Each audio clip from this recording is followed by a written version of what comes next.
আজকে আমি কচি এঁচোড় দিয়ে একটা নতুন রকমের রান্না করেছি। নাম দিয়েছি এঁচোড় সুন্দরী। তোমরা নিশ্চয়ই এর ভিডিওটা পুরো দেখো আর নিজেরা ঘরে বানিয়ে খাও।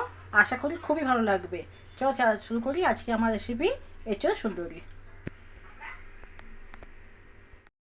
নমস্কার বন্ধুরা, সিলাফি কুকিং ক্লাস সবাইকে অনেক অনেক স্বাগত। আজকে একটা আমি এমন রেসিপি বানাতে যাচ্ছি যেটা কি তোমরা ঘরে বানাবে আর আমি আশা করি তোমাদের খুবই ভালো লাগবে। তার জন্য এখানে আমি এঁচোড়কে গোল গোল করে কেটে নিয়েছি, পাতলা পাতলা করে কেটে নিয়েছি। এবার এঁচোড়গুলোকে আমি সেদ্ধ করতে দিয়ে দেবো। এঁচোড় এখানে আমি অল্প সামান্য নুনটা আমি পরিমাণ মতন দিলাম, পরে আবার দেবো। আর একটু আমি দিলাম হলুদ। নুন হলুদ দিয়ে এটাকে আমি সেদ্ধ করতে চাপা দিয়ে সেদ্ধ করে নেব। এখানে আমি এঁচোড়টা আমি 100% সেদ্ধ করব না, 80% সেদ্ধ হবে। এবার চাপা দিয়ে সেদ্ধ করতে বসালাম একটা। এখানে আমি এবার আতপ চালকে ভিজিয়ে রেখেছিলাম 2 ঘন্টা। আতপ চাল ভেজানোর পরে এই আতপ চালকে আমি এখন বাটবো। একটা গ্রাইন্ডিং জারে নিয়ে নিলাম ভেজানো আতপ চাল, দিলাম কাঁচা লঙ্কা শুকনো লঙ্কা মিশিয়ে, ঝাল অনুযায়ী দিয়ে দিলাম। দেবো কিছু আদার টুকরো, আর দেবো এখানে গোটা জিরে আর গোটা ধনে। তোমরা চাইলে এখানে পেঁয়াজ রসুন দিতে পারো, তবে আমি এখানে নিরামিষভাবে করছি। এটাকে এবার আমি বেটে নেব, পুরো মিহি করে একটা পেস্ট দিয়ে বেটে নেব। এখানে আমাদের এঁচোড় 80% সেদ্ধ হয়ে গেছে। দেখাচ্ছি কেমন সেদ্ধ হয়েছে, দেখো।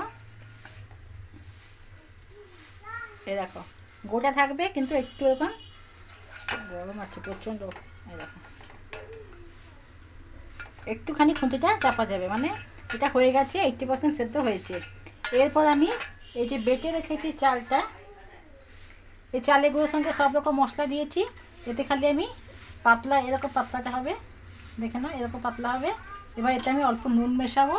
এঁচোড়ে আমি আগেই নুন মিশিয়ে সেদ্ধ করেছিলাম, এতে আমি আর একটু নুন দিয়ে দেবো।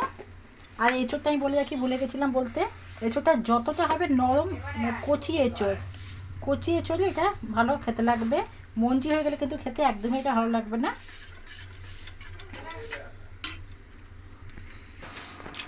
এরপরে চাটু বসিয়েছি, চাটুতে দিয়ে দিচ্ছি সাদা তেল।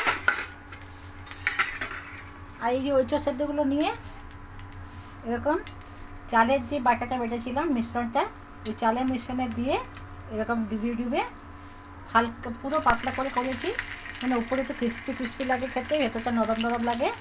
এরকম ডুবিয়ে ডুবে একটা একটা চাটুতে দেবো। তোমার চাইলে কড়াইতে দিতে পারো, ছাঁকা তেলেও ভাজা যায়।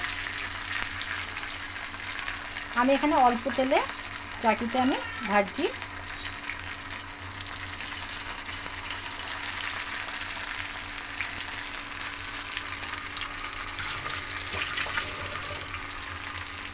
দুদিক উল্টিয়ে পাল্টিয়ে লাল করে ভেজে নেব। এক পাল্টা হয়ে গেছে, এটা উল্টিয়ে দেবো।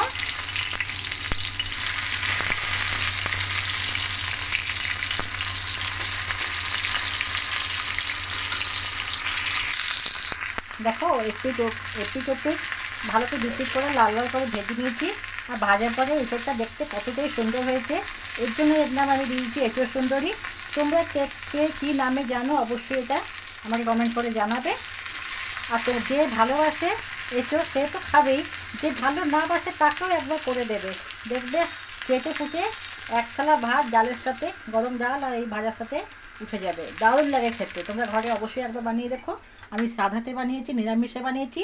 যে নিরামিষ খাবে নিরামিষে বানাবে, যে নিরামিষ না খাবে সে এতে চাইবে একটু পেঁয়াজ এই রসুন নিতে পারো, তো খেতে আরও ভালো লাগে। তো রেসিপিটা কেমন লাগলো তোমাদের কাছে অবশ্যই কমেন্টে জানাবে। ভালো লাগে লাইক করবে, আর নিত্য নতুন রেসিপি আপডেট পাওয়ার জন্য আমার চ্যানেলটিকে সাবস্ক্রাইব করে দেবে। ভালো থাকবে, সুস্থ থাকবে, কাকে আবার কোনো রেসিপির সাথে দেখা হবে। ধন্যবাদ।